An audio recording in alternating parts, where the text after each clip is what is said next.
அஸ்ஸலாமு அலைக்கும். ஆலிவ் பழங்கள் பெரும்பாலும் மெடிட்டரேனியன் பகுதியில் வளரும் சிறிய பழங்கள். இவை உடல் ஆரோக்கியத்திற்கு உதவும் நல்ல கொழுப்புகள், ஆன்டி ஆக்சிடென்ட்ஸ் மற்றும் சத்துக்களை நிறைந்துள்ளது. இந்த பழங்களில் இருந்து ஆலிவ் எண்ணெய் எடுக்கப்படுகின்றது. நபிகள் நாயகம் ஸல்லல்லாஹு அலைஹி வஸல்லம் கூறினார்கள், ஆலிவ் எண்ணெய் சாப்பிட்டு அதை தோலில் பயன்படுத்துங்கள். இது பரக்கத்தான மரத்தில் இருந்து வந்தது. ஆலிவ் எண்ணெயை உணவில் பயன்படுத்துங்கள் அல்லது தினமும் ஒரு மேசை கரண்டி எடுத்துக்கொள்ளுங்கள். உடலும் இதயமும் பலமாகும், செரிமானத்தை உதவுகின்றது மற்றும் நோய் எதிர்ப்பு சக்தியை அதிகரிக்கும். ஆலிவ் எண்ணெயை தோலில் மற்றும் முடியில் மசாஜ் செய்யுங்கள். தோலுக்கும் முடிக்கும் ஊட்டம் அளிக்கும். ஆலிவ் மற்றும் உப்பு சமநிலை காட்டுகின்றன. இது அல்லாஹ்வின் பரிசு. நபி ஸல்லல்லாஹு அலைஹி வஸல்லம் இதை பயன்படுத்துமாறு பரிந்துரைத்தார்கள்.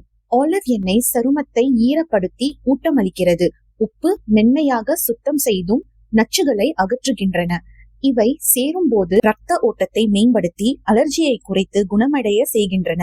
ஆலிவ் எண்ணெய் ஒரு மேசை கரண்டி மற்றும் உப்பு ஒரு தேக்கரண்டி, இவை ஒன்றாக கலந்து மென்மையான ஸ்க்ரப் தயார் செய்யவும். சருமத்தில் இதை கொண்டு வட்டமான இயக்கத்தில் சுமார் 2 நிமிடங்கள் மசாஜ் செய்யவும். வெந்நீரில் கழுவவும். வாரத்திற்கு 2 முறை பயன்படுத்துங்கள்.